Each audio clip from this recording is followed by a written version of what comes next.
Buenas tardes, estimados estudiantes, siendo las 3:12 del 11 de noviembre del 2023, iniciamos la sesión de clase. Voy a compartirles pantalla para socializarles pues la temática que vamos a brindar. Voy a compartir pantalla.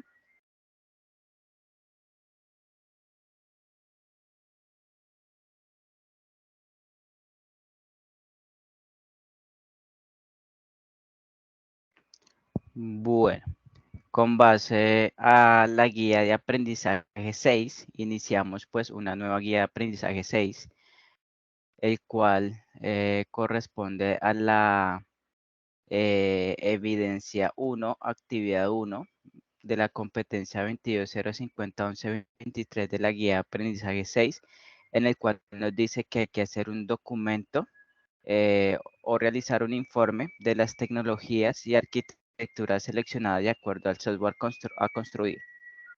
Vamos aquí a aceptar a Luis Gabriel. Listo. Buenos días, Luis Gabriel, ¿cómo está? Buenas tardes.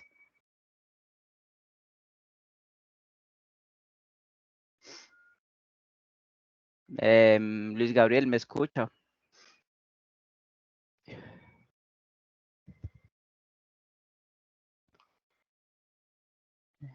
Luis Gabriel.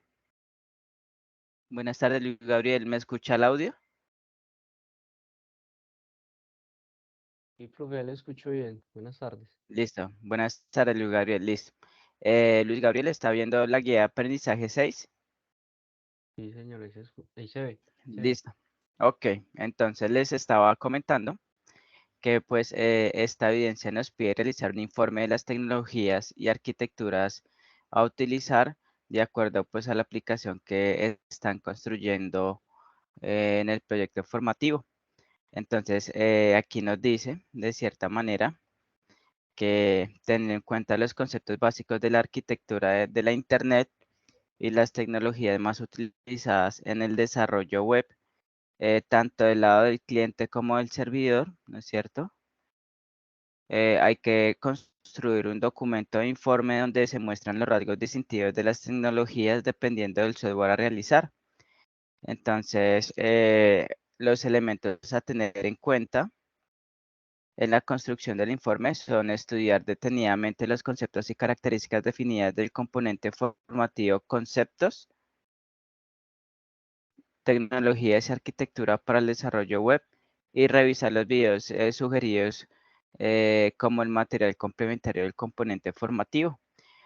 Cabe resaltar que el componente formativo, el material de apoyo en que nos vamos a apoyar, se denomina conceptos, tecnologías y arquitectura para el desarrollo web. Este material de formación lo encuentran en territorio, en el material de apoyo de la guía de aprendizaje número 6. Bueno, entonces, de cierta manera, vamos a,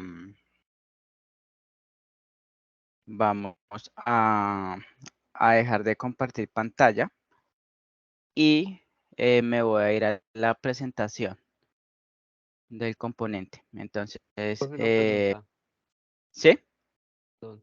Ese módulo 6 no lo ha cargado a la plataforma uno, sí. Ya lo voy a mostrar en territorio, permítame en un momento. Lo mostramos en territorio, ¿listo? Entonces, para que ustedes lo puedan ubicar. Eh, eh, Permítame un momentico, acá yo ingreso a territorio y ya les comparto pantalla.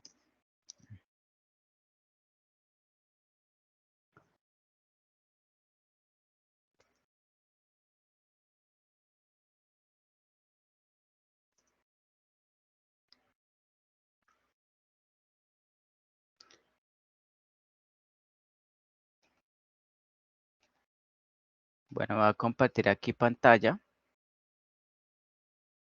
Listo. Luis, ¿está viendo a territorio? ¿Me confirma? Sí, sí, señor, ahí se ve. Listo, entonces aquí en contenido del curso, en proyecto, aquí en módulo 5,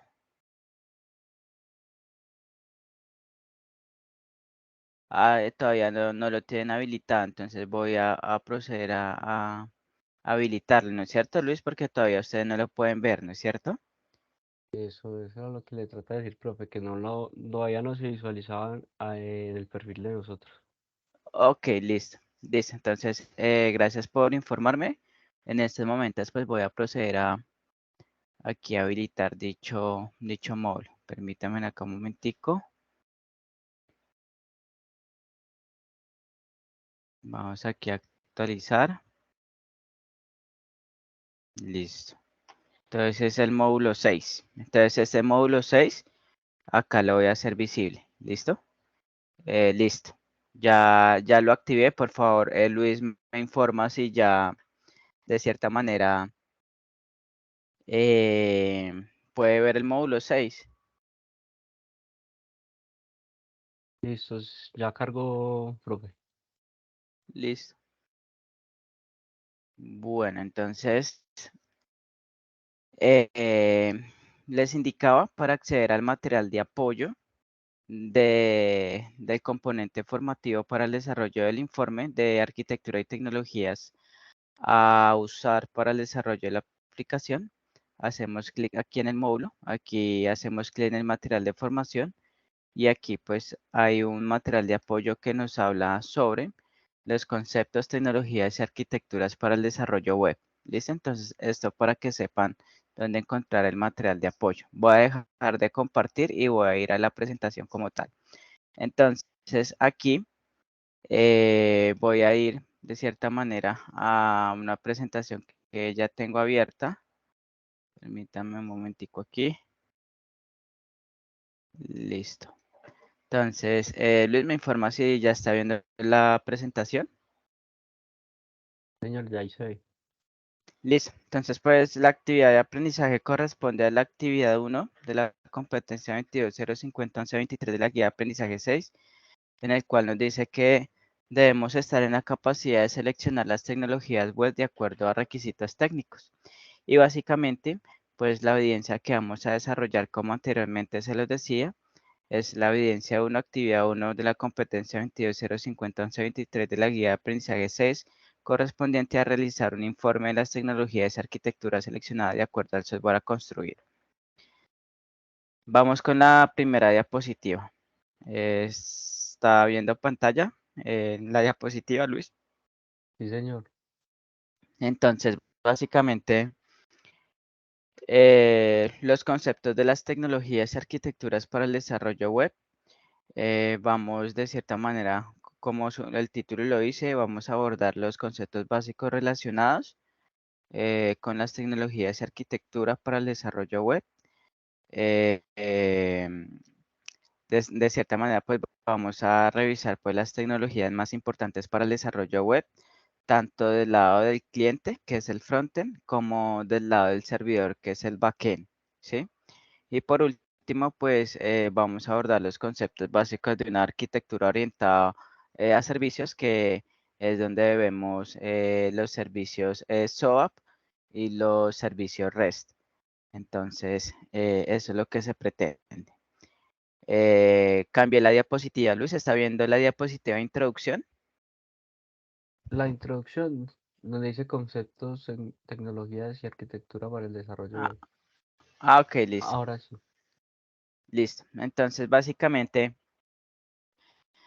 en este componente formativo vamos a estudiar los conceptos básicos sobre qué es la arquitectura de un sistema web.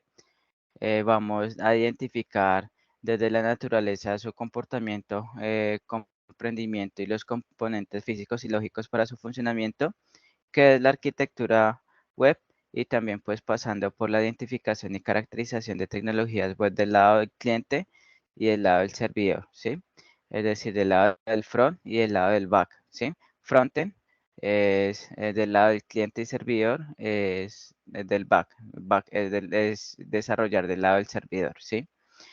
Hasta la identificación de tecnologías que permitan pues la comunicación y el traslado de información de un punto origen a un punto final, o también pues la generación de servicios con otros sistemas.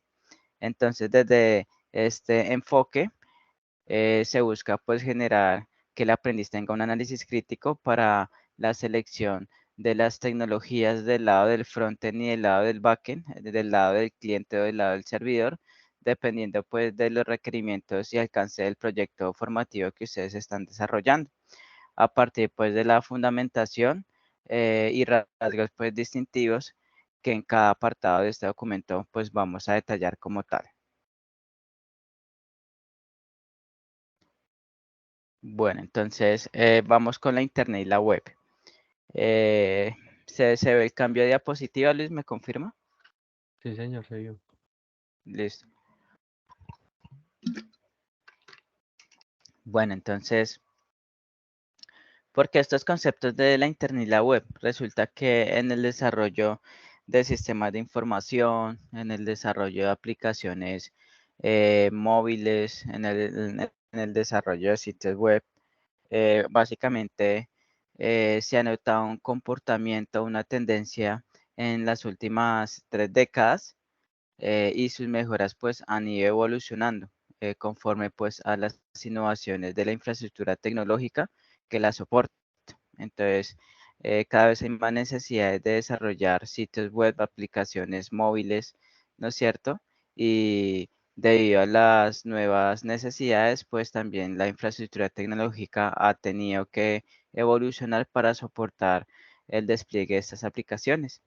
Entonces es por esto que actualmente pues vemos que las aplicaciones son mucho más interactivas, la experiencia del usuario con la aplicación es mucha más sencilla, más amigable con el usuario, las aplicaciones pues son mucho más rápidas, son más seguras al momento pues de que un usuario tenga que loguearse y acceder a la aplicación, ¿no es cierto? Hoy en día vemos que si entramos a un correo electrónico para ingresar, nos piden pues un código de seguridad, ¿no es cierto? Y cada vez que ingresemos, digamos, a la cuenta de correo electrónico Gmail o Outlook, cada uno tiene un código de seguridad. Cada vez que ingresemos a la cuenta de correo nos va a ingresar o nos va a dar un código de seguridad para que el usuario pues pueda ingresar y ese código de celular pues le llega al correo del usuario o al número de celular del usuario, ¿no es cierto? Entonces pues en modo de seguridad pues las aplicaciones han evolucionado bastante. Y pues un ejemplo también de lo que se está hablando es cuando queremos ingresar a un sitio web desde un dispositivo móvil, ¿no es cierto? Otro ejemplo es cuando vemos un video en YouTube o cuando conversamos por WhatsApp o vemos una serie en Netflix. Fíjense que todas estas condiciones y aspectos se dan gracias a que tenemos una robusta infraestructura de hardware que permite pues el despliegue de estas aplicaciones que se articulan con servicios que son usualmente utilizados en el día a día. En ese sentido, pues vemos que es importante comprender los primeros componentes que enriquecen de cierta manera la construcción de una aplicación y los componentes que dan seguridad a la misma, ¿no es cierto? Entonces vamos con la siguiente diapositiva.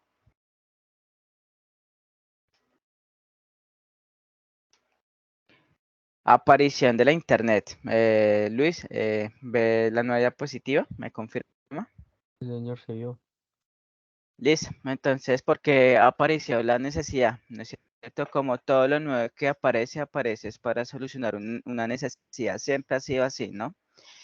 Entonces vemos que la aparición del Internet se dio cuando hubo la necesidad pues de comunicar y de interactuar con distintas personas en cualquier parte del mundo, ¿no es cierto? Entonces, pues de esta manera se consideró esta tecnología como el cerebro principal de la web o la columna vertebral de la web. Y pues esto se considera como infraestructura técnica que que lo hace posible, ¿no es cierto? Y desde lo más básico se presenta como una gran red de computadoras que se comunican simultáneamente, ¿no es cierto? Entonces, fíjense que pues el Internet se dio para resolver una necesidad, ¿no es cierto? para poder comunicar usuarios que estuvieran en cualquier parte del mundo, ¿no? Listo. Entonces vamos con la historia del Internet, ¿no es cierto? Luis, ¿está viendo la nueva diapositiva? Sí. Sí, sí, señor, está cambiando. Ok. Entonces, resulta que la historia del Internet, para hablar pues de la historia del Internet, nos debemos remontar al comienzo de la década de 1960, el cual pues este término de Internet se dio gracias a unas personas bastante investigadoras, pues estaban trabajando en un proyecto de investigación llamado ARPANET. Ese proyecto pues financieramente estaba siendo asfixiado por el ejército de los Estados Unidos y más adelante pues se convirtió en una infraestructura pública en la década de 1980. Entonces, con la participación y apoyo de instituciones del sector público y privado, las distintas tecnologías que soporta el Internet han venido pues evolucionando a pasar el tiempo, ¿no es cierto? A medida que pasa el tiempo, el Internet evoluciona, ¿no es cierto? Específicamente, pues ha evolucionado para satisfacer la gran demanda que hay por parte de la población y no obstante, la forma que funciona el Internet no ha cambiado mucho. En este sentido, pues vemos que el Internet visualiza una forma de conectividad entre todos los equipos de cómputo en cualquier parte del mundo y por su distribución y organización pretende o va de cierta manera a proyectarse a que se encuentra pues la mejor manera de mantenerse conectados, ¿no es cierto? Entonces el Internet actualmente pues sigue evolucionando en pro a garantizar una mejor experiencia de conexión entre usuarios.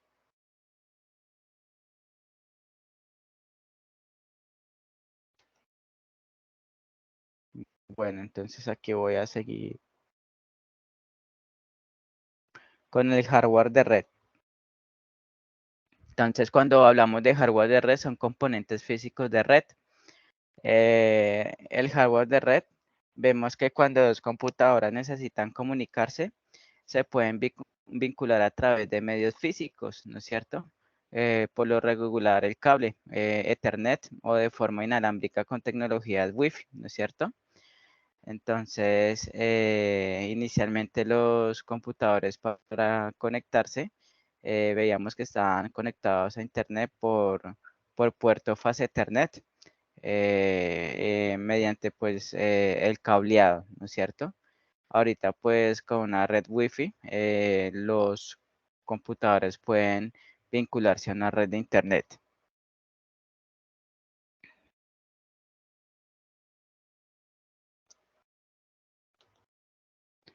Bueno, Luis, ¿está viendo la nueva diapositiva? Señor, Ok. Vemos de cierta manera un ejemplo de conexión entre dos equipos terminales, ¿no es cierto? Vemos que la mayoría de las computadoras de hoy en día pueden soportar cualquiera de este tipo de conexiones, ¿no es cierto? A continuación, pues se muestra un ejemplo de conexión vía Ethernet entre dos equipos, ¿no es cierto? Entonces, fíjense que el computador, se muestra el computador A o el computador B. Esos computadores pues están conectados por el puerto fase Ethernet mediante conexión de cable, ¿no es cierto? Entonces, ahí miramos un ejemplo de conexión entre dos equipos de terminales. Vamos de cierta manera a mirar el ejemplo de conexión entre 10 equipos o terminales. Vemos de cierta manera que no se puede pensar que la red solo se limita a dos ordenadores. Siempre una red va a tener múltiples ordenadores y se pueden conectar tantos como se deseen, dependiendo pues de la capacidad de la infraestructura, aunque con mayor complejidad, ¿no es cierto? Entonces, aquí nos dan un ejemplo que si se quieren conectar 10 computadores, se necesitarían 45 cables y unos 9 conectores, ¿no es cierto?, por computador. como se alcanza a apreciar en la siguiente figura, en donde miramos aquí hay 1, 2, 3, 4, 5, 6, 7, 8, 9, 10. Hay 10 computadores, en donde fíjense que se necesitan 45 cables para vincular esos 10 computadores a internet, ¿no es cierto? Y 9 conectores por computador, ¿no es cierto? Entonces, fijémonos que también hay conexiones entre 10 equipos o terminales, ¿no es cierto? Y la idea del internet es para de cierta manera conectar múltiples equipos a internet poner en red.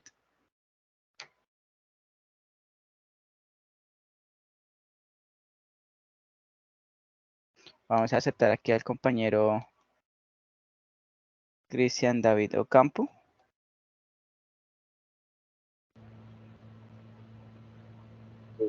Buenas tardes, Cristian David.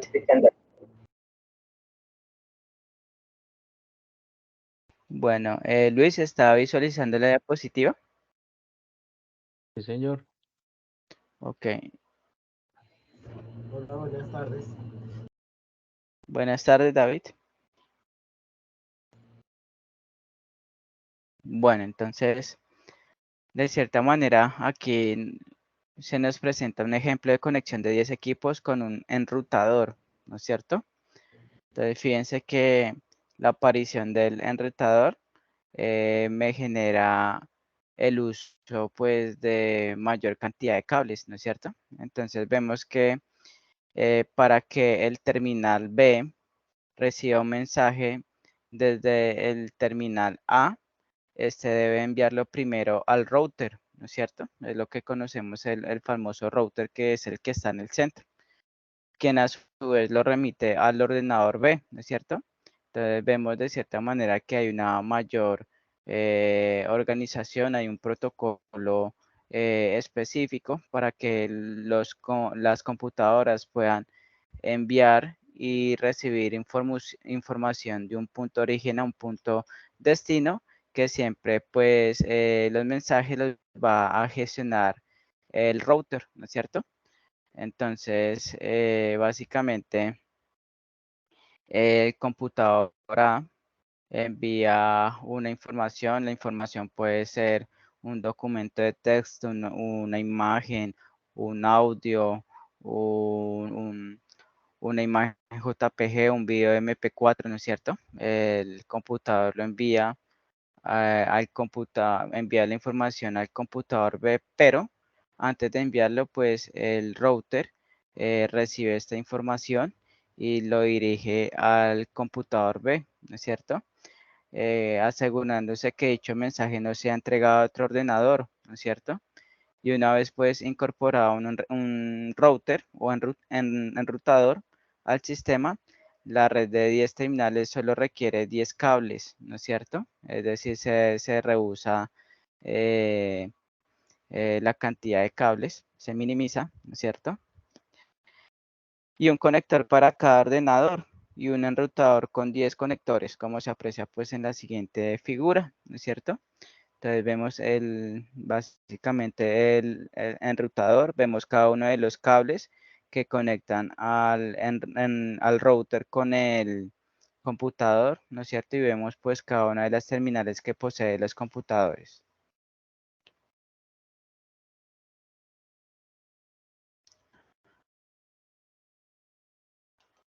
Bueno, vemos otro ejemplo de conexión de 10 equipos con dos enrutadores. ¿Están ya observando la nueva diapositiva? ¿Me confirman? Señor. Ok.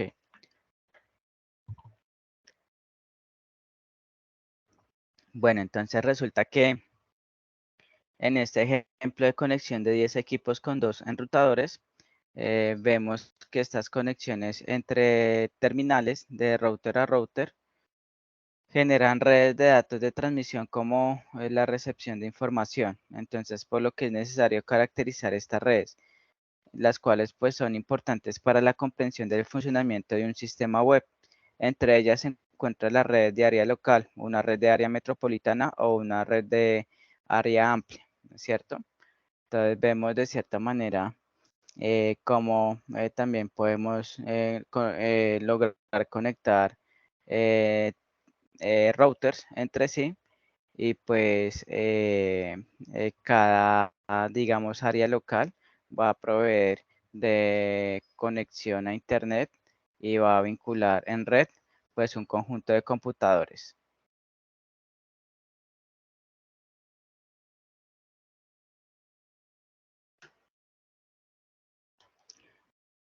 Listo, entonces vemos la red de área local LAN. Básicamente en este tipo de red de área local LAN, que significa área local de trabajo, son redes de naturaleza privada, en el cual pues operan dentro de un solo establecimiento. ¿Cómo qué tipo de establecimiento? Como una casa, como una oficina, como una fábrica, ¿no es cierto? Las redes LAN pues se utilizan ampliamente para conectar computadoras personales y electrodomésticos con el fin de compartir recursos, por ejemplo, impresoras, intercambiar información. Por lo general, las redes de área local LAN son las que tenemos en nuestras casas, ¿no es cierto? En donde, pues, si vemos en el diagrama A, vemos de cierta manera que tenemos un punto de acceso que provee vincular en red a internet un cierto conjunto de computadores.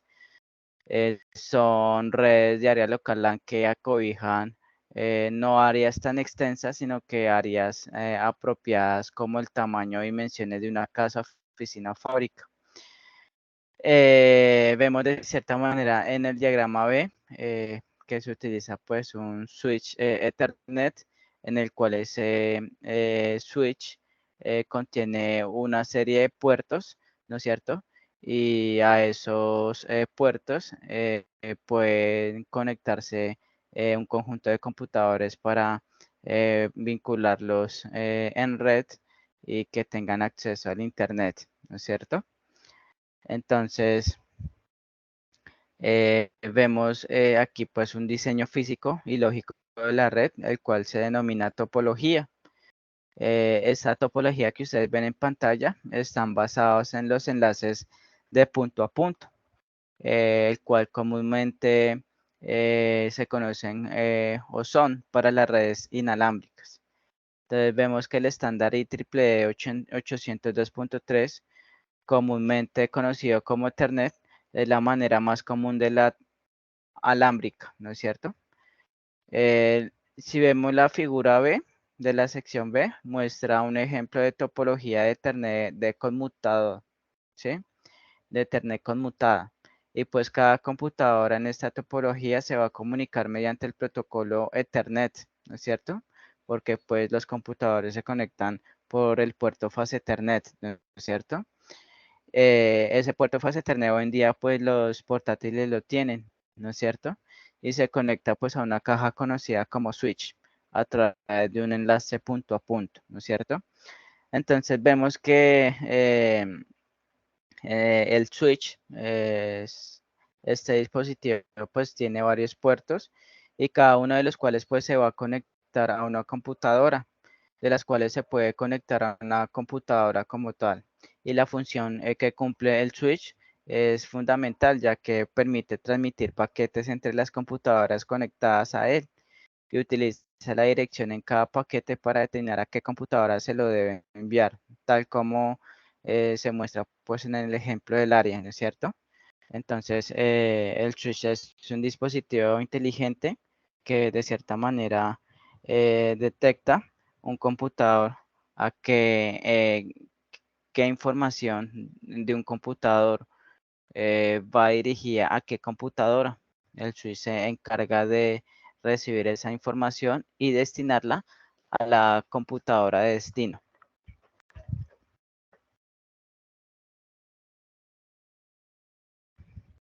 Listo. Entonces vamos de cierta manera con el modelo de referencia TCP/IP. ¿Le están viendo en pantalla? ¿Me confirman? Sí, ahí se ve. Ok. Bueno, entonces,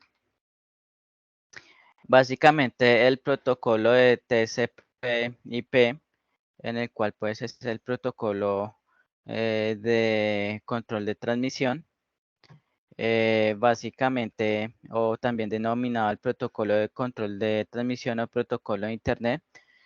Básicamente lo que me permite este protocolo es, en su manera de funcionar, básicamente define un conjunto de reglas estandarizadas que permiten pues a los equipos comunicarse en una red como el Internet, ¿no es cierto? Bajo unas reglas estandarizadas. Y básicamente la potencialidad de las máquinas está en su velocidad de transmisión y comunicar con otras. De hecho, una de las tendencias de la cuarta revolución industrial es la interacción de ellas de manera inteligente, sobre todo en contexto de producción, ¿no es cierto? Entonces, pues, este protocolo de control de transmisión básicamente establece una serie de reglas estandarizadas que permiten a los computadores comunicarse entre sí de una manera más rápida, más ordenada y más inteligente, ¿no es cierto? Vamos de cierta manera con el funcionamiento del modelo, ¿no es cierto? Entonces, básicamente, el funcionamiento pues del protocolo TCP, protocolo de control de transmisión, radica básicamente en descomponer cada mensaje en paquetes, ¿no es cierto? Es decir, la información que se envía de un computador a otro, esa información se empaqueta y pues se van a generar pues múltiples paquetes en fragmentos más pequeños para que pues la información se viaje en pequeños fragmentos, ¿no es cierto? Y básicamente porque el objetivo no es volver a enviar de nuevo y es de ser el mensaje completo, toda vez que haya un fallo como tal. Entonces vemos que de cierta manera, así que estos paquetes se vuelvan a ensamblar en el otro extremo, vemos que si un paquete viaja completo y por ende, por el camino, ese paquete va viajando por la red, ¿no es cierto? Y de pronto al momento de llegar a su computador destino hubo una falla y el paquete desapareció, ¿no es cierto? Entonces, por eso esos paquetes se subdividen en subpaquetes o en mini paquetes para que viaje la información y si se pierde un paquete, pues no se vaya a perder toda la información. Entonces, estos paquetes se vuelven de cierta manera a ensamblar en el otro extremo. De hecho, cada paquete podría tomar una ruta diferente hasta el equipo de destino. Todo es si la ruta deja de estar disponible o está muy congestionada. Entonces, básicamente, el protocolo de control de transmisión divide las distintas tareas de comunicación en capas. Cada capa tiene una función diferente y los datos pasan por 4 capas independientes antes de recibirse en el otro extremo. Vamos a mirar de qué se tratan esas capas. Entonces, aquí tenemos las capas, ¿no es cierto? Tenemos la capa de Internet. La capa de Internet también es denominada capa de red. Esta es la capa encargada de controlar el movimiento, envío y recepción de los paquetes alrededor de la red, ¿no es cierto? Entonces, la única función que tiene esta capa de Internet es básicamente controlar el movimiento en cuanto al envío y recepción de un computador a otro de los paquetes que contiene la información, ¿no es cierto? Está la capa de enlace de datos. Básicamente, esta capa de enlace de datos eh, también pues se denomina como capa de enlace, ¿no es cierto? O capa de interfaz de red o capa física. Y básicamente su función es manejar las partes físicas del envío y recepción de datos mediante cable Ethernet o mediante la tarjeta de interfaz de red. o la tarjeta también conocida como la red inalámbrica, el controlador de dispositivo pues en el equipo, entre otros, ¿sí? Entonces la capa de enlace de datos está encargada de manejar pues las partes físicas del envío, de recepción de los datos, ¿no es cierto? Mediante pues el cable de Ethernet o la tarjeta de interfaz de red. Tenemos también la capa de transporte, básicamente como su nombre lo dice, la capa de transporte está encargada de, primero, pues va a proporcionar una conexión de datos fiables y segura entre dos dispositivos y luego pues divide los datos en paquetes y hace acuse de recibido de los paquetes que recibe del otro dispositivo y además se asegura de que el otro dispositivo haga el acuse, es decir, confirme el recibido pertinente de los paquetes que recibe a su vez.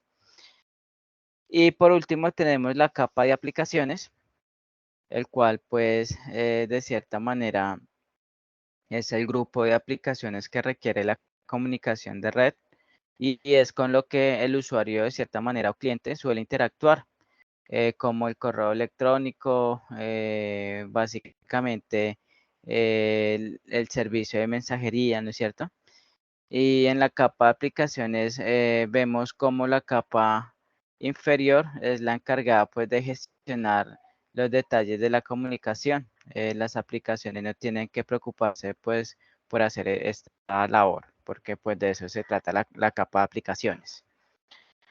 Entonces vemos aquí de cierta manera una tabla en donde nos muestran los principales protocolos del modelo TCP, del modelo de control de transmisión por capas, ¿no es cierto? Entonces vemos los modelos de protocolos de control de transmisión, está la capa de aplicación, la capa de transporte, la capa de internet, la capa de interfaz de red, que fue las 4 capas que vimos anteriormente.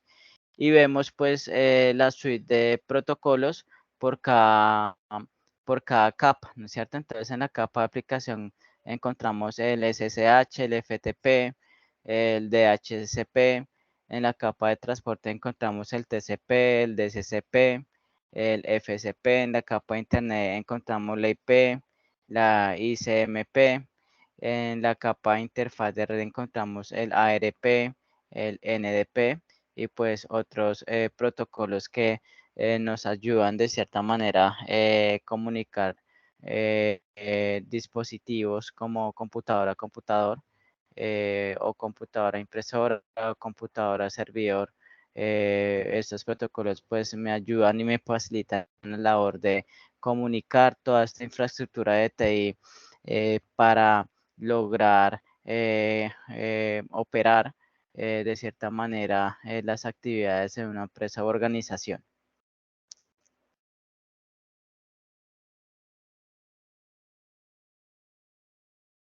Vamos con la siguiente diapositiva. ¿Está viendo la diapositiva de dirección IP, Luis? Señora, ¿se ve? Ok, entonces básicamente todo portátil, todo computador tiene una dirección IP cuando está vinculado a una red, ¿no es cierto? Entonces, fíjense que para enviar un mensaje a una computadora se debe especificar a cuál computadora se va a enviar ese mensaje, ¿no es cierto? Y se especifica mediante la dirección IP de la computadora destino, es decir, de la IP de la computadora que va a recibir el mensaje. Es por ello por lo que toda computadora conectada a una red cuenta con una dirección única que identifica de manera lógica y jerárquica una computadora en red y esta se llama la dirección IP o el protocolo de Internet, ¿no es cierto?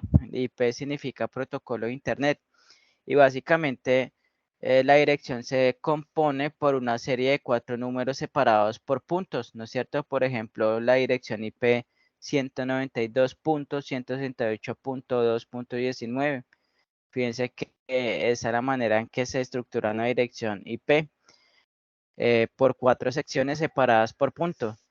Y resulta que para que las computadoras En las computadoras, el IP es un identificador simple, pero los humanos van a tener de cierta manera dificultad a la hora de recordar y memorizar este tipo de dirección. De esta manera, con el propósito de convertir esta serie numérica en algo que podamos asociar con mayor facilidad a la dirección IP, se utiliza lo que hoy en día conocemos como nombre del dominio, ¿no es cierto? Entonces miramos ahí en la imagen, básicamente que el portátil tiene una dirección IP 192.168.0.1, es una dirección IP que identifica ese computador conectado a red o a internet, ¿no es cierto? Entonces, vamos con la siguiente diapositiva. Básicamente tenemos aquí el sistema de nombres de dominio DNS, ¿no es cierto? Entonces, los DNS son sistemas de nombres de dominios y básicamente los DNS son como una libreta de direcciones de sitio web. Entonces, cuando escribimos una dirección web en el navegador busca los DNS antes de recuperar o mostrar el sitio web, ¿no es cierto? Entonces, en este orden de ideas, el navegador necesita, pues, de cierta manera, averiguar en qué servidor vive o está o se encuentra ubicado ese sitio web y así enviar los mensajes HTTP, ¿no es cierto? Eso es el protocolo de transferencia de archivos de hipertexto al lugar correcto, ¿no es cierto? Entonces es como buscar la dirección de la tienda para que puedas llegar a ella. Entonces, por ejemplo, tenemos google.com.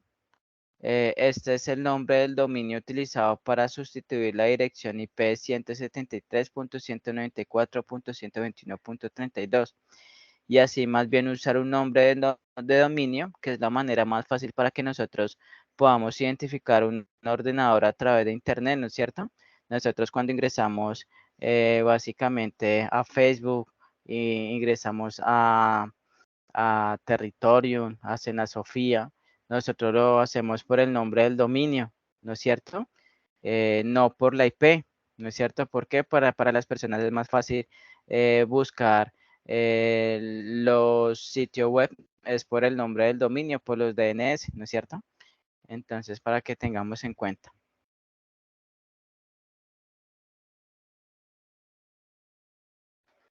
Bueno, entonces vamos con el protocolo de transferencia de hipertexto, ¿no es cierto? Básicamente, es un protocolo de aplicación que define un idioma para que tanto clientes y servidores se puedan comunicar, ¿no es cierto? Clientes somos nosotros, ¿sí? Nosotros como usuarios somos clientes y nos conectamos a diferentes servidores, ¿no es cierto? Entonces, esto es como el idioma que se utiliza para ordenar tus computadoras. Entonces, de esta forma, es el nombre de un protocolo el cual nos permite realizar una petición de datos y recursos como pueden ser documentos HTML en la base de cualquier intercambio de datos en la web y un protocolo estructura cliente-servidor. Esto quiere decir que una petición de datos es iniciada por el elemento que recibirá los datos del cliente normalmente en un navegador web. Entonces, en ese orden de ideas, se han abordado diferentes conceptos sobre los componentes que hacen parte de la arquitectura de la Internet. Como se ha mostrado, pues Internet es una infraestructura técnica que permite y provee que miles de millones de computadoras estén conectadas entre sí, ¿no es cierto? Y algunas también llamadas servidores web, que son capaces de enviar mensajes inteligibles a los navegadores como tal. Entonces, por eso decimos que Internet es una infraestructura, mientras que la web es un servicio construido sobre dicha infraestructura. Y se resalta que existe otros servicios soportados por Internet. Entonces, miramos que el protocolo de transferencia de hipertexto, nosotros cuando vamos a acceder a un sitio web, utilizamos pues ese protocolo, el HTTP, ¿no es cierto? Bueno, vamos con la arquitectura cliente-servidor. Básicamente, cuando se trata pues de una aplicación web, tiene una arquitectura muy simplificada como lo de la arquitectura cliente-servidor, ¿no es cierto? En esta arquitectura cliente-servidor, en el que por un lado se encuentra el cliente, que está constituido principalmente por un explorador web o web browser, ¿no es cierto? Que será pues el encargado tanto de mostrar como de solicitar la información o documentos a través de una red. Las computadoras conectadas a la web se llaman clientes y servidores, ¿no es cierto? Y acá pues vemos un diagrama que nos muestra cómo interactúa, la manera de interactuar entre un cliente y un servidor, ¿no es cierto? Entonces fíjense que tenemos por un lado el cliente que mediante pues de cierta manera el computador hace solicitudes al servidor. El servidor recibe esas solicitudes y da una respuesta al cliente como tal, ¿no es cierto? Cuando ustedes entran a Territorium, pues ustedes se loguean con número de cédula y contraseña. Ahí ustedes están actuando como clientes y están haciendo solicitudes al servidor, porque de cierta manera el servidor debe buscar en la base de datos que ese usuario y contraseña existen y coincidan, y si coinciden, pues le permite el acceso. Entonces es una arquitectura cliente-servidor, ¿no es cierto? Eh, Vamos de cierta manera con mirar el concepto de cliente web. ¿Alguna duda, inquietud hasta el momento, Luis? No, no, señor. Ok, entonces vamos a ver este concepto de cliente web. Básicamente pues es una aplicación ejecutable que por lo general se encuentra previamente instalada en el dispositivo del usuario, permitiendo pues el acceso a internet y siendo capaces de mostrar y solicitar documentos sobre una red. Por lo tanto, vemos que los clientes web pues, son dispositivos de los usuarios conectados a internet. Puede ser un celular, un portátil, un smartphone, una tablet, entre otros ejemplos. De cierta manera, eh, vemos de cierta manera que son dispositivos de los usuarios conectados a internet. Nos da un ejemplo como los ordenadores conectados a la red Wi-Fi o el teléfono conectado a la red de telefonía móvil o el software que se encuentra disponible y permite acceder a internet en dichos dispositivos.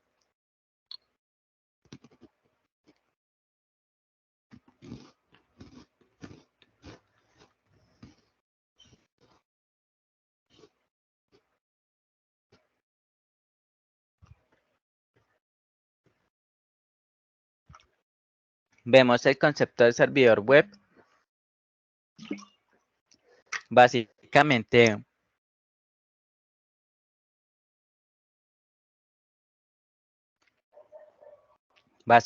el servidor web, en el otro lado de la arquitectura web, se tiene pues el servidor web, cuya actividad más importante es la de atender las solicitudes de los clientes a través de los navegadores web. Entonces, recuerden que los servidores web son los que atienden las solicitudes que hacen los clientes, ¿no es cierto? Vemos que en esta instancia donde se lleva a cabo todo el procesamiento de las aplicaciones y la gestión de los datos. También de manera adicional, los servidores pues son computadores que almacenan páginas web de sitios o aplicaciones. Entonces vemos que cuando un dispositivo cliente quiere acceder a una página web, una copia de la página web se descarga desde el servidor en el equipo cliente y se muestra en el navegador web del usuario. Básicamente un servidor es una gran computadora que guarda y transmite datos vía internet.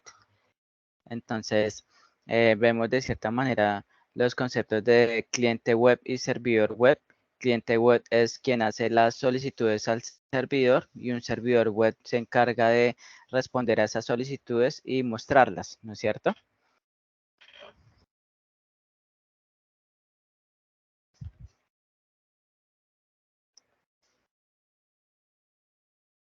Entonces, vemos la arquitectura cliente-servidor, en donde iniciamos con al lado izquierdo con un ejemplo, ¿no es cierto? Para este caso, pues se tiene el cliente A conforme se muestre en el anterior esquema. Básicamente, este cliente, el cual pues es una computadora u ordenador de escritorio, tiene por sí instalado un explorador web, ¿no es cierto? El usuario Pablo Pérez necesita ingresar a Facebook, ¿no es cierto?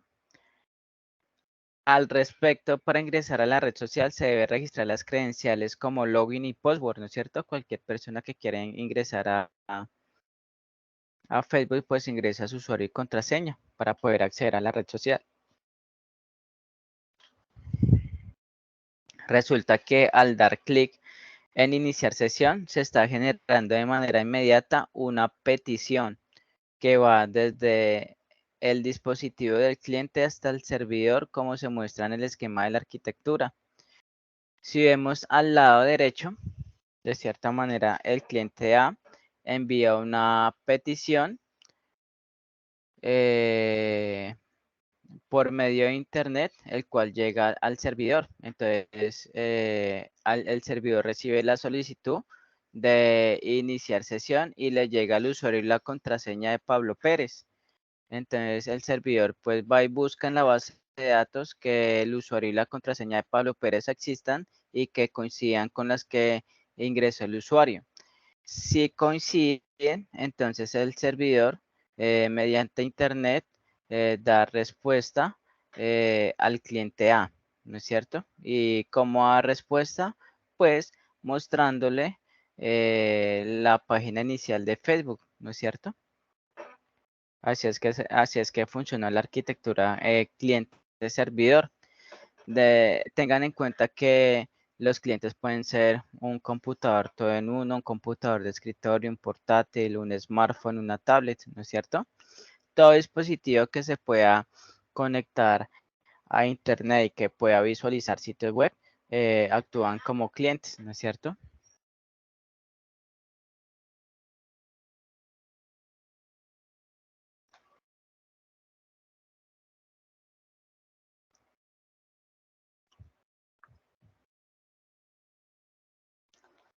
Bueno, entonces ahorita pasamos con el tema de las tecnologías para el desarrollo web. Y básicamente estas tecnologías se refieren pues a una multitud de lenguajes de programación y herramientas de programación que se utilizan para producir o crear sitios web, para crear aplicaciones dinámicas y plataformas con todas las funciones necesarias para dar alcance a un sinnúmero de necesidades y requerimientos por parte de los usuarios. Entonces, este tipo de tecnologías cada vez evolucionan más al pasar el tiempo y no es necesario pues hacer un estudio minucioso sobre el estado de transformación de estas tecnologías, ya que si miramos actualmente, vemos y evidenciamos que hay un auge de diversos lenguajes de programación que permiten generar mejor y mayores acciones en sitios web. Por eso es por lo que las tecnologías web han sido consideradas como multiplataforma. Cada vez salen nuevas versiones de lenguajes de programación, salen nuevos lenguajes de programación, salen nuevos marcos de trabajo para desarrollar a nivel del cliente y el servidor en pro a generar aplicaciones más eh, con un mayor grado de innovación, aplicaciones más rápidas, que ofrezcan una experiencia al usuario más amigable, ¿no es cierto? Con mayores funcionalidades.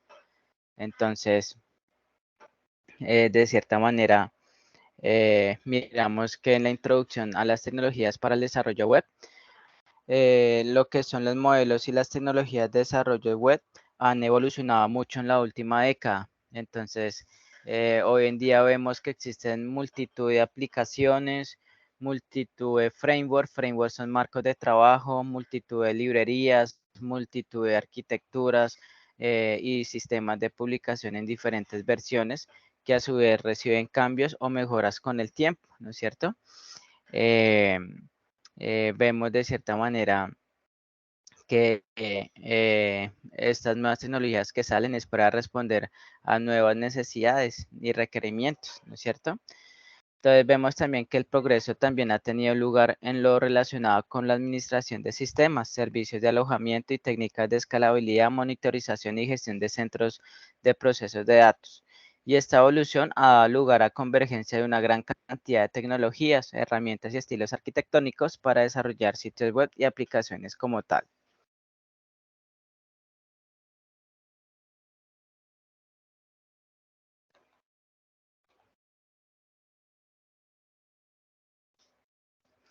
Entonces vamos a ver las tecnologías frontend, ¿no es cierto? Cuando a ustedes les mencionan el término frontend, es básicamente el desarrollador frontend. Aquí en la ingeniería de sistemas, de cierta manera, hay personas que son fuertes desarrollando del lado del frontend, desarrollando del lado del cliente. Y que desarrollar del lado del frontend es básicamente desarrollar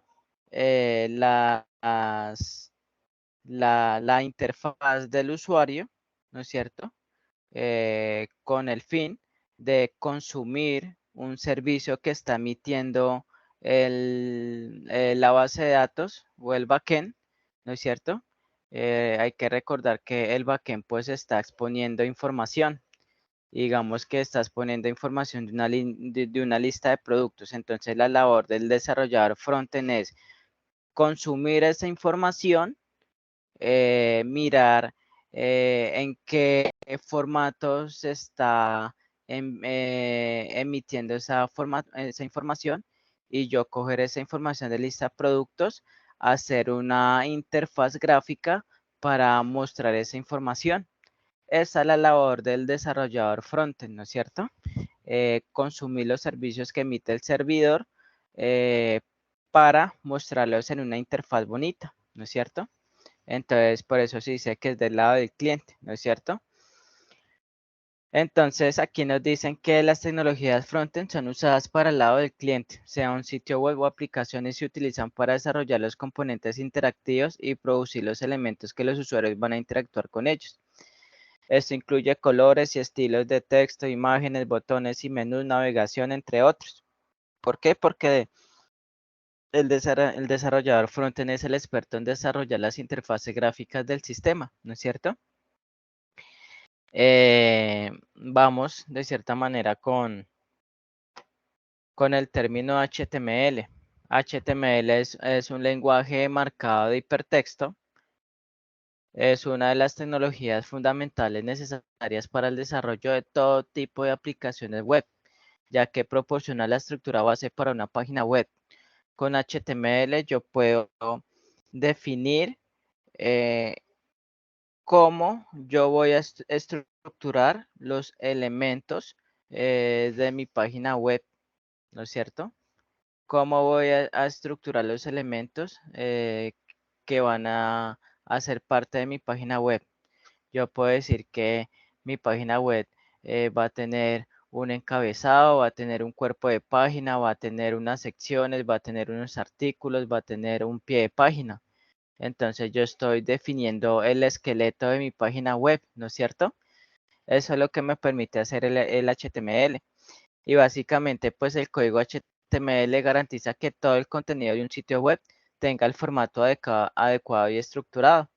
Esto es para que cada navegador de Internet pueda mostrar el contenido según lo previsto.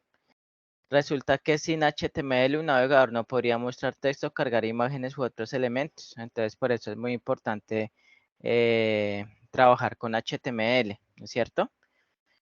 Porque de cierta manera me va a permitir eh, estructurar los elementos de mi sitio web. Me va a permitir definir lo que yo quiero mostrar en mi sitio web, ¿no es cierto? Como encabezados, como formularios, como cuerpo de páginas, pie de páginas, artículos, secciones, desplegables, botones, campos de texto, label, entre otros.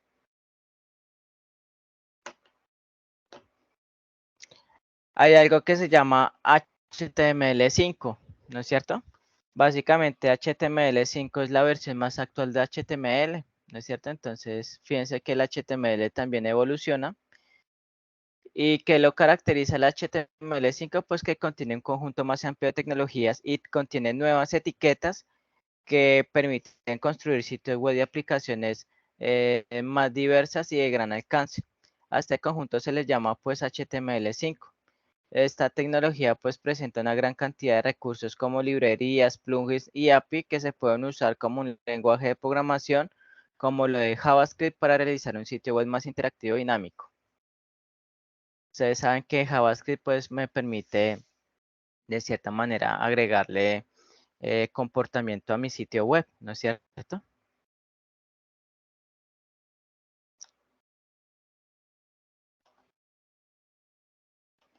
Bueno, Luis está viendo la diapositiva de las tecnologías más usadas por HTML5. Sí, señor. Listo, entonces vemos de cierta manera que HTML5 trabaja con Canvas. Canvas básicamente es un elemento HTML5 que se utiliza para dibujar imágenes y formas con el fin de manipularlas. También se puede utilizar para casos como gráficos y animaciones de juegos. Está la tecnología de almacenamiento web y se utiliza para almacenar información, como su nombre lo indica, directamente en el navegador. Hay algunos ejemplos de esto, serían almacenar la información de inicio de sesión del usuario y guardar las preferencias del usuario para un sitio web. Está también otras tecnologías que trabajan con HTML5, como los web workers, en el cual esta tecnología pues habilita un script que sigue ejecutándose en segundo plano cuando se abre una página web y se usa principalmente en sitios web con capacidades sin conexión, ¿no es cierto? Está los WebSockets que permiten pues una conexión bidireccional persistente entre el usuario y el servidor como tal. Bueno, entonces ahora hablamos del CSS3. El CSS significa hoja de estilo en cascada y básicamente el CSS se encarga de agregar estilo al sitio web, de maquillar el sitio web o los elementos que conforman el sitio web para volver bonita el sitio web, ¿no es cierto? Entonces, para eso es el CSS, ¿no es cierto? Fíjense que el HTML me permite estructurar los elementos que van a conformar mi sitio web. Y el CSS, pues me permite agregarle estilo al sitio web, es decir, volverlo bonito, ¿sí? Entonces, hagan de cuenta que hay un rostro humano. El rostro humano tiene ojos, nariz, boca, cejas, ¿no es cierto? Pestañas, cabello, ¿no es cierto? Todos esos elementos, digamos, yo los pude definir fue por HTML, ¿sí? Haciendo un ejemplo análogo. Y cuando yo, de cierta manera, el rostro de esa mujer, yo la maquillo, ahí le estoy aplicando CSS, ¿no es cierto? Entonces, por eso dice que el CSS es el lenguaje de estilos utilizados para describir la presentación de documentos. Describe cómo debe ser renderizado el elemento estructurado, es decir, se encarga de la apariencia del sitio. De manera adicional, abordamos la definición descomponiendo sus siglas.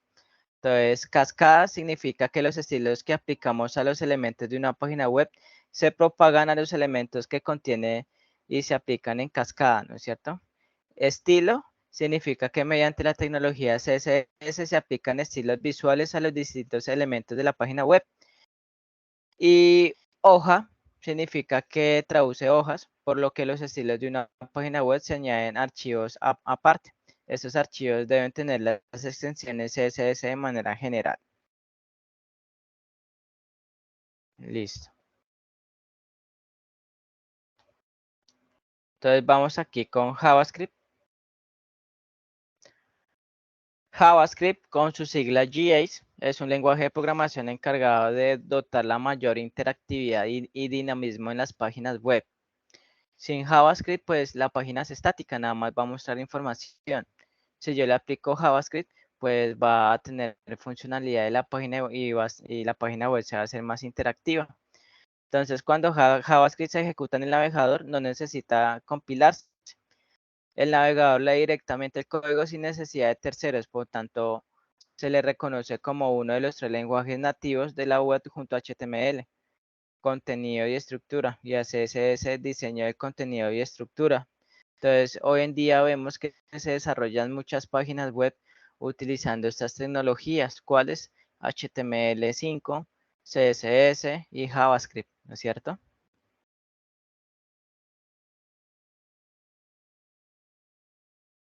Vemos de cierta manera los diferentes frameworks del frontend.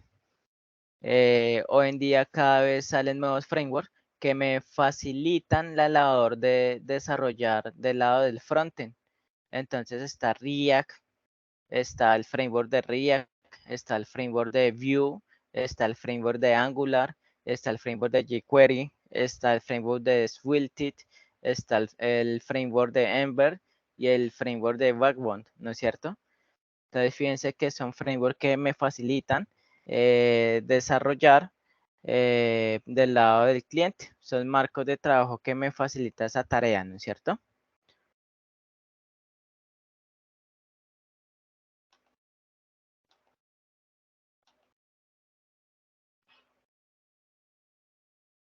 Bueno, vamos con ahorita los lenguajes del servidor.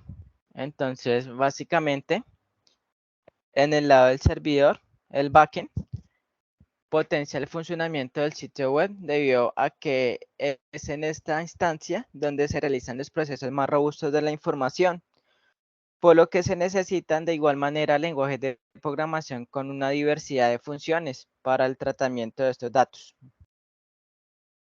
Además, los programas escritos aquí por los desarrolladores del backend se utilizan para comunicar la información de la base de datos del navegador. Entonces, cuando yo digo un desarrollador del lado del backend o del lado del servidor, es porque básicamente está desarrollando servicios que van a hacer uso de la información de la base de datos para responder a las diferentes solicitudes que le lleguen, ¿no es cierto? Entonces, aquí tenemos de cierta manera algunas tecnologías que trabajan con el servidor. Entonces tenemos el lenguaje de Node.js, el cual es un lenguaje que tiene su propio interno de ejecución y básicamente esta es la razón por la que es popular, ¿no es cierto? Porque el Node.js tiene su propio entorno de ejecución. Además con Node.js, básicamente eh, me permite desarrollar aplicaciones de alta gama para el desarrollo de sitios web, así como para la transmisión de video. Está el lenguaje Kotlin. Kotlin pues es un lenguaje para desarrollar del lado del backend y se presenta como un lenguaje de programación backend para Java Virtual Machine, para las máquinas virtuales de Java, y es muy preferido para el desarrollador de Android, ya que cuenta con el soporte oficial de Google.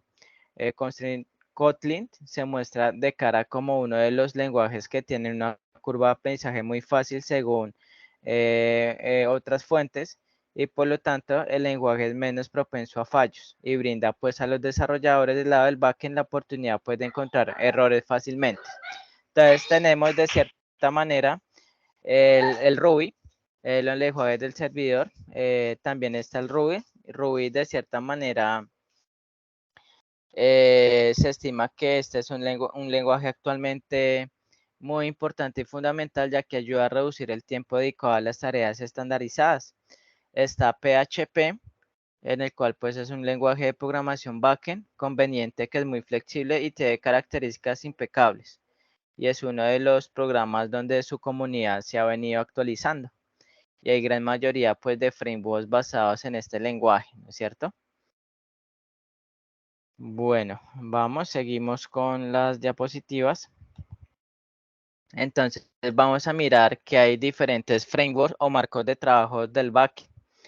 Entonces, miramos que como se mencionó en el apartado de framework del lado del frontend, este tipo de recursos pues ayuda a los desarrolladores a realizar sus trabajos de manera más ágil, segura y robusta.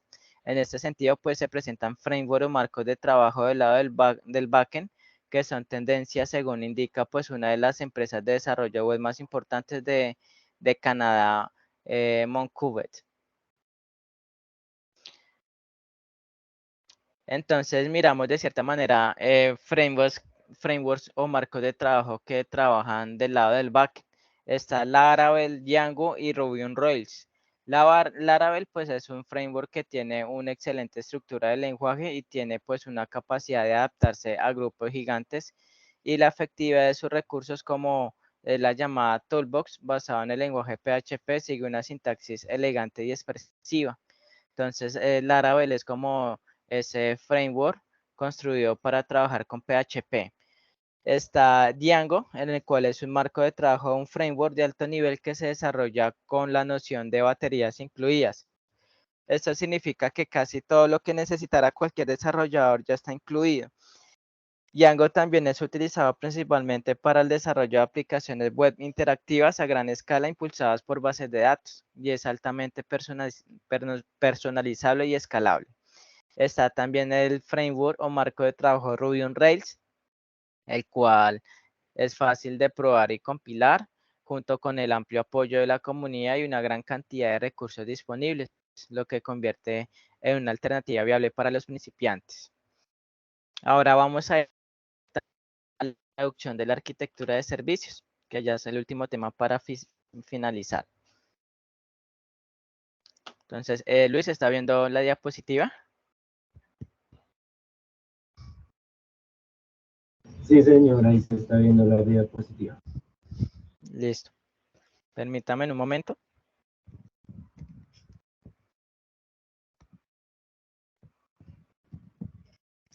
Entonces, tenemos de cierta manera la introducción a la arquitectura orientada a servicios, en donde básicamente hasta el momento pues se han venido revisando las tecnologías para el desarrollo web, tanto del frontend como del backend, por lo que es necesario entender que aparte de crear aplicaciones también se pueden crear servicios, ¿no es cierto?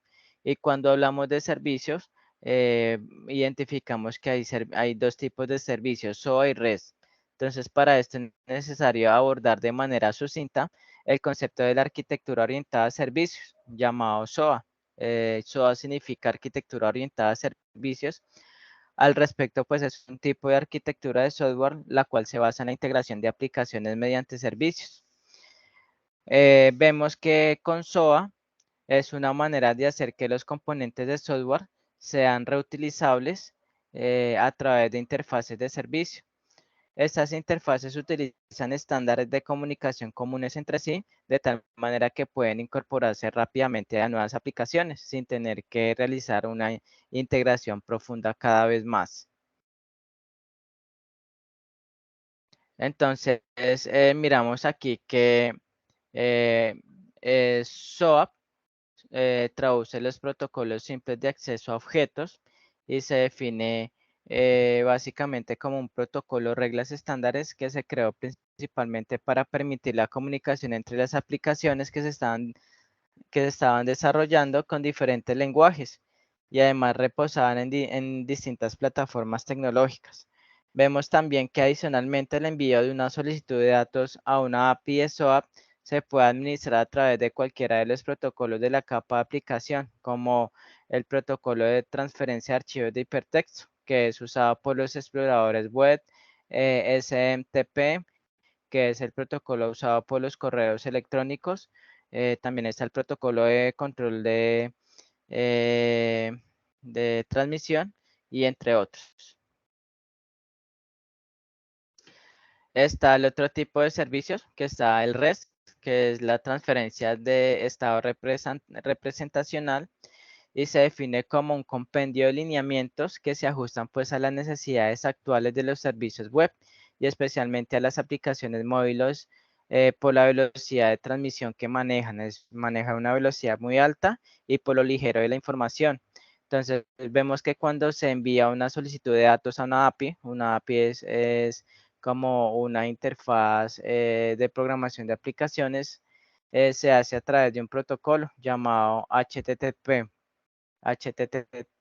¿no es cierto? Entonces vemos de cierta manera que una vez se recibe esta solicitud, las APIs diseñadas para REST, conocidas como API o Servicios Web RESTful, dan como respuesta mensajes en diversos formatos, como puede ser HTML, XML o JSON, que son los formatos en donde se expone pues la información, ¿no es cierto? Entonces, el formato más usado actualmente es el JSON, que es básicamente la notación de objetos de JavaScript como tal.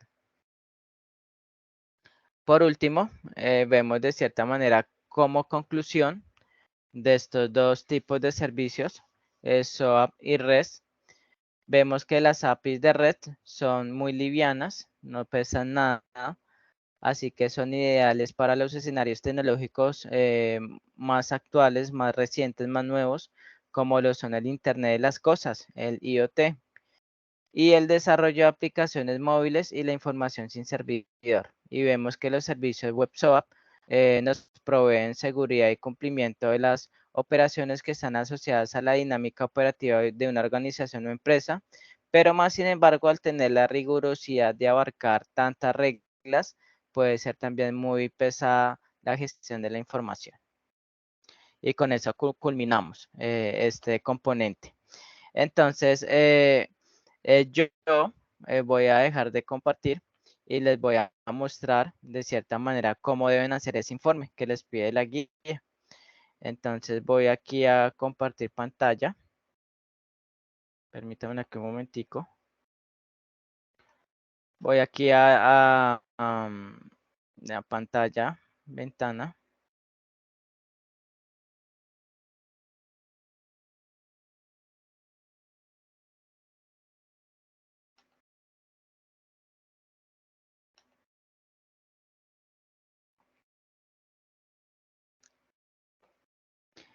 Están viendo el informe, básicamente el Word, ¿sí? Yo les voy a pasar esta plantilla. Esta plantilla contiene la estructura del informe, ¿sí? Entonces, pues ustedes lo ajustan, ¿sí? Por ejemplo, informe de tecnologías y arquitectura seleccionadas. Esta es la portada para el desarrollo de la aplicación y ponen el nombre de la aplicación, ¿no es cierto? Está el nombre de los autores, que son el nombre de los integrantes de equipo, el nombre de integrantes si la persona está trabajando individual o si están trabajando en equipo, pues ponen el nombre de los integrantes. Y pues de cierta manera, pues esta es como la portada como tal, ¿no es cierto? En la introducción, básicamente tengan en cuenta que el informe debe llevar una introducción y básicamente la esencia de la introducción es presentar el tema de manera general que va a captar la atención del lector y proporcionar una visión previa de lo que se va a tratar el contenido principal pues, de este informe. ¿Cuál es el contenido principal de este informe? Pues visualizar las arquitecturas y tecnologías a nivel del frontend y el backend que se van a trabajar en el desarrollo de la aplicación que ustedes están trabajando en sus proyectos formativos, ¿no es cierto? Entonces, teniendo en cuenta que pues vamos a seleccionar esas tecnologías para centrarnos más en qué tecnologías podemos utilizar para empezar a desarrollar la aplicación, ¿no es cierto? Entonces, luego de que hagan la introducción, básicamente viene este apartado de arquitectura cliente-servidor. Entonces, aquí pues van a ilustrar mediante un diagrama ilustrativo la arquitectura cliente-servidor y van a argumentar cómo funciona la arquitectura cliente-servidor y por qué se usa para el desarrollo de aplicaciones web, ¿no es cierto? Luego viene este otro apartado que son las tecnologías frontend. Entonces, fíjense que aquí pues el aprendiz debe consultar el marco de trabajo framework que se va a usar en el desarrollo del frontend. Aquí el aprendiz pues debe seleccionar dos frameworks, ¿no es cierto? Dos frameworks o dos marcos de trabajos del frontend y van a argumentar describiendo por cada uno de los dos marcos seleccionados su definición, las características del framework y las ventajas del framework, ¿no es cierto? Entonces van a argumentar esos tres ítems. Y acá yo les pongo nota. Recuerden que los frameworks para desarrollar del lado del front son React, Angular, Vue o Svelte. Entonces ustedes van a elegir van a investigar cada uno de esos frameworks mediante el material de apoyo o internet y van de cierta manera a seleccionar dos. Y cuando, por ejemplo, si el estudiante digo, no, yo voy a utilizar React y Angular, ¿no es cierto? Entonces, pues, de cierta manera, pues, el estudiante debe dar la definición de React, las características de React y las ventajas de React. Y también definición de Angular, características de Angular y ventajas de Angular, ¿no es cierto? Luego viene otro componente que son las tecnologías del backend. Entonces aquí lo mismo, el estudiante va a investigar y va a comprender cuáles son las tecnologías para trabajar con el backend y va a seleccionar dos frameworks que trabajen, que me permitan desarrollar del lado del backend, ¿no es cierto? Y con base a esos dos frameworks seleccionados, pues a cada una de esas dos le van a hacer definición, características y ventajas. Entonces acá no olviden que pues los frameworks del lado del servidor están Express, Django, Ruby on Rails o Spring Boot, ¿no es cierto? Entonces si el estudiante eligió Spring Boot y Ruby on Rails, entonces por cada una de ellas va a ser la definición, las características y las ventajas, ¿no es cierto? También aquí están las tecnologías a implementar en HTML5, ¿no es cierto? Entonces, aquí el aprendiz va a seleccionar dos tecnologías que trabajen con HTML5 y a esas dos tecnologías seleccionadas, pues le van a hacer la definición, las características y ventajas. ¿Cuáles son las tecnologías que trabajan con HTML5? Yo aquí les pongo las siguientes. Digan nota. Recuerde que las tecnologías que trabajan con HTML5 son Canvas, almacenamiento web, WebWorks o WebSockets. Entonces van a seleccionar dos de esas cuatro y a las dos que seleccione pues le hacen definición, características y ventajas, ¿sí? Luego hay otra que se llama de cierta manera tecnología a implementar en CSS. Entonces van de cierta manera a investigar cuáles son las tecnologías que trabajan con CSS. En este caso, pues hay dos, SAS y LESS, y van a definirle a cada una de ellas dos la definición, las características y las ventajas, ¿no es cierto? Entonces, ese es el contenido que yo quiero que ustedes trabajen en este informe. ¿Está entendido o hay alguna duda o inquietud?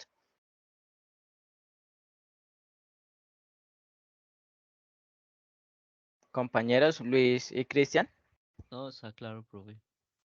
Listo, entonces pues yo les voy a enviar, ok, yo les voy a enviar este insumo del informe y para que hagan pues el informe de ustedes y de cierta manera pues les subiré la grabación, ¿no es cierto? Entonces, como ven pues hay mucha conceptualización, pero entonces la idea es que ustedes lean el material de apoyo y pues en sus tiempos libres puedan fortalecer toda esta teoría que les brindé en el día de hoy, ¿no es cierto? Que pues de cierta manera nos va a servir cuando ya empecemos a desarrollar la aplicación. ¿Listo? ¿Hay alguna duda, inquietud respecto a lo que vimos el día de hoy? No, señor. Ok, listo. Entonces, pues nos veríamos en la próxima sesión. Cristian, David y Luis Gabriel, gracias por asistir en la sesión de hoy. Hasta luego. Hasta luego, Ah, profe. bueno, no olvidar que pues la actividad la deben entregar de cierta manera el 15 de noviembre antes de la medianoche. ¿Listo? El informe. Listo, profe. Muchas gracias. Muchas gracias. Bueno, Muchas gracias. Tarde. bueno, que estén bien. Hasta luego. Hasta luego, profe. Hasta luego.